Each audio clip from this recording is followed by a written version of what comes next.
Assalamualaikum warahmatullahi wabarakatuh. Selamat pagi, salam sejahtera bagi kita semua. Tabibul. Masih semangat ya Bapak Ibu pagi-pagi ya. Bapak Ibu, perkenalkan nama saya Ibu Yani Apriani dari UPTD SD Negeri 1 Sukadana Baru. Kenapa? Ada apa? Saya mengumpulkan Bapak Ibu di sini. Tujuan saya adalah akan melakukan pengembasan dalam pembelajaran membaca lantang. Kira-kira nih Bu, sudah ada yang tahu apa itu membaca lantang? Belum. Ibu yang di kiri Bu Nurul sudah tahu? Oh belum. Baik, kalau belum kita langsung saja ya. Bu, membaca lantang itu membaca keras, Bu. Oh iya Bu, nanti kita jelaskan di sini ya. Kita ke slide berikutnya. Kalau lagi yang membaca sudah tahu Bapak Ibu? Bu Fatimah sudah tahu apa itu membaca? Membaca ya, membaca, melihat, Lihat, memakai panca indera. memakai panca indera, pengucapan, ya kan? Oke. Membaca adalah suatu kegiatan yang melibatkan fungsi indera penglihatan untuk melihat teks bacaan dan proses mendalami, memahami isi teks baik bersuara maupun tidak. Ya, itu adalah membaca. Kemudian membaca itu terdiri dari dua, yaitu membaca dengan suara lantang dan membaca di dalam hati. Sudahkah Bapak Ibu mempraktekkan kepada peserta didiknya? Sudah. Membaca lantang sudah? Membaca dalam hati sudah? Ya. Oke, kita ke slide berikutnya.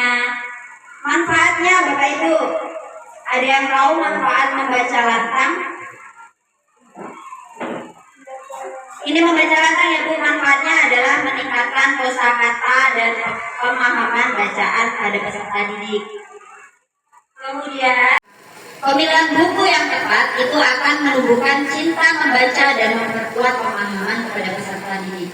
Kemudian buku yang terlalu sulit itu akan membuat anak menjadi frustasi.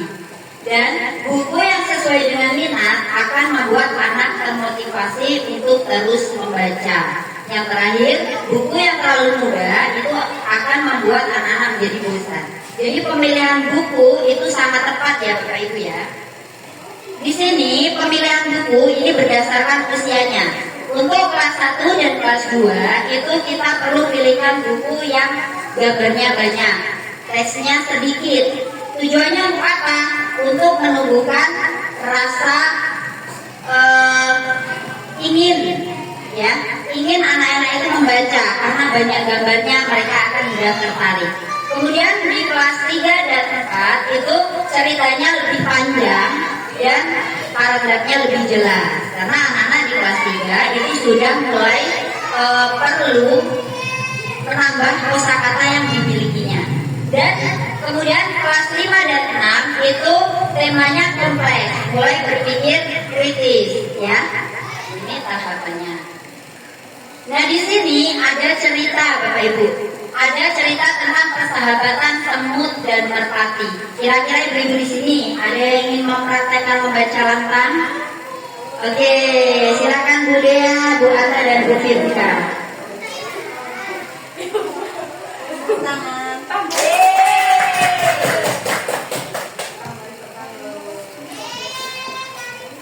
Bapak Ibu, saya ingin membacakan cerita yang berjudul Persahabatan Semut dan Merpati.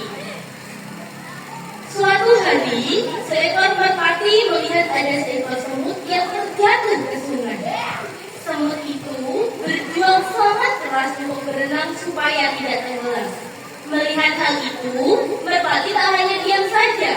Ia segera memetik sehelai daun di atas pohon dan dijatuhkannya ke atas sungai dekat dengan posisi semut yang hampir tenggelam.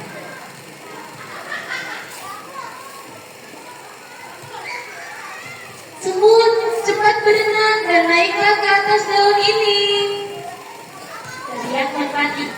Semut lantas berenang menuju daun dan naik di atasnya. Semut akhirnya selamat dan tidak tenggelam di sungai.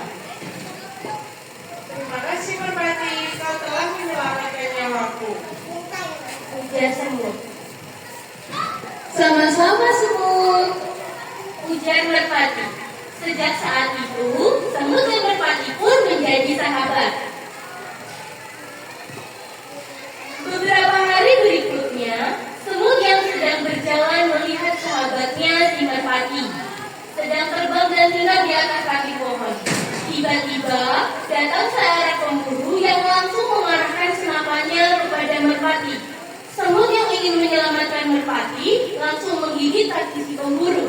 Pemburu tersebut kesakitan dan senapannya pun menembak melesat jauh dari merpati. Merpati yang terkejut langsung terbang dan melihat sahabatnya semut yang sedang menggigit kaki pemburu. Merpati pun selamat dari gigitan pemburu. Kemudian merpati berucap, Terima kasih ya semut, kau telah menyelamatkan nyawaku.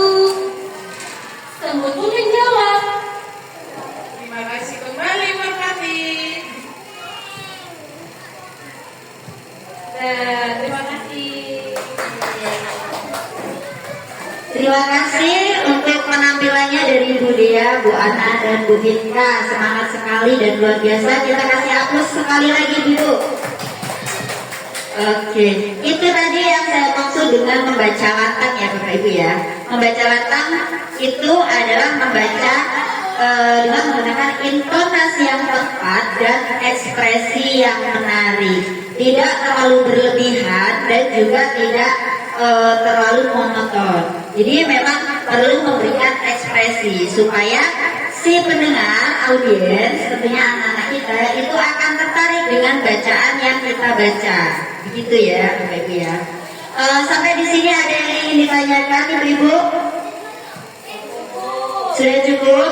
Baik. Terima kasih atas waktunya, terima kasih atas kesempatannya. Saya akhiri. Wassalamualaikum warahmatullahi wabarakatuh.